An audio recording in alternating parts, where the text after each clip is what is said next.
Hey again, let me start by writing our first application in Kotlin. So to get started, I will click here to create a new project.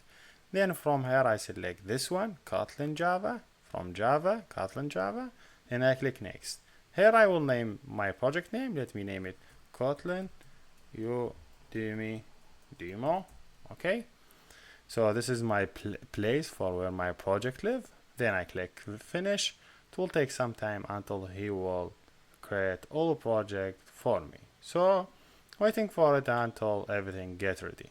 So this is my development environment. Any files I want to add it, I will add it inside src. So just click right, and I want to add my first Kotlin file. So select Kotlin file and name it first app. Okay, click OK. It will create this file for me. If you see, just he create file for me, and this file have this line of code. I just click Ctrl, I delete it and don't have anything. So now if I just click right to run my application could not run because I don't have any starting point for my application to get run from. So I have to define my start point. So to define a start point, I will write function, like I name it fun, I name it main. This is function already shipped with the Kotlin file. So if you see any file, name it .kt. This is the function. We'll name it main function. Will be fire automatically whenever anyone want to run this file. I write rx, then colon, then I will write array in this way, then open a bracket, string. Make sure to type the same thing that I typed here, because I don't want you to understand what's going on here. I will teach you everything in details later on. So then open a bracket, close it. So make sure you write fun, main, open a bracket, args, double colon, array, then close the bracket, this thing, then open a bracket, close it.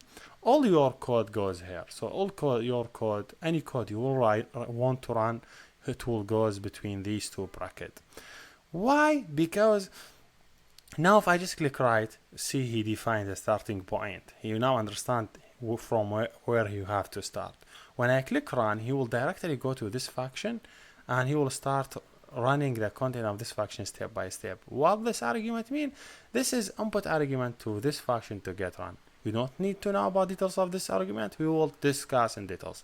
Now just think about, you have just you have this thing and you don't know the details. You just know what you want to add any code. When you want to add a code, you have to be here. So think about, you want to print something. To print something on the output in Kotlin, you just write print, then you open a bracket, then you add whatever you want to print. If you want to print string, you just add double colon. For example, you want to write welcome to Kotlin. Okay. Now you want to run this code, just you click right and you click run. He will take some time until he will build your application, then he will run it. I know here in Kotlin he will take some time for compiling and passing information, but I know they will fix it later on, because for now it would take some time until he would able to run his first application. So yes, looking here, while I'm waiting how the application will run, first of all he will go to this line of code, then he will just start execute the content line by line. Now he have only one line, only this code, so he just print welcome to Kotlin, then he will done. So waiting some time until you see he compiled everything in the output.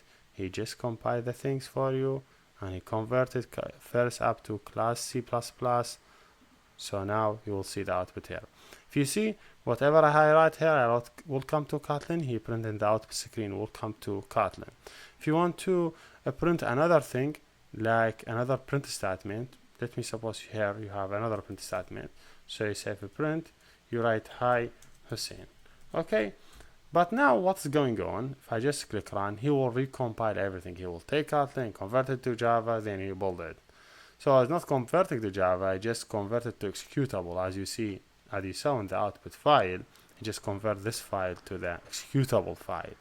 So now what he will do, he will start running step by step. First he will go to main function, then he will find this line of code, he will run it, then he will go next to the second line of code, he will run it, and he will done. So first he print hi Hussein, then he print welcome to Kotlin. If I just double click here to add this one, breakpoint, then click right and select debug.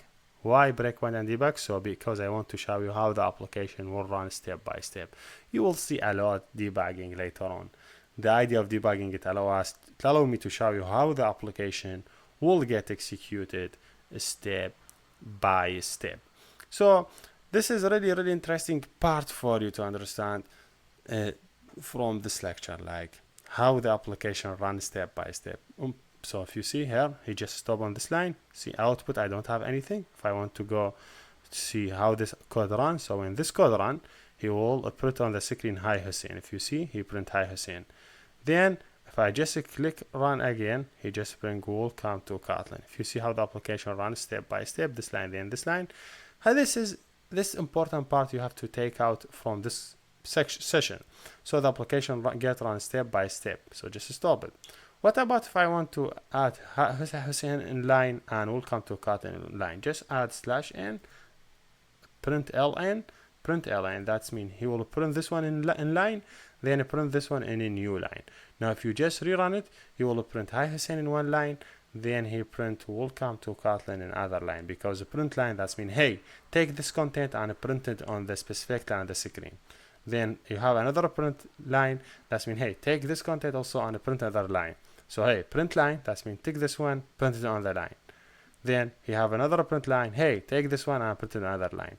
Also, you could use the old fashioned, like just a print, because print just printing, and you just add here the word /n. That you'll see it too much later on. /n is equal to new line, that means he print this thing, he goes a new line in the screen, then he go print the second one. So this is important part. So just rerun it again. You will see how he will debug it, and how you still have same result.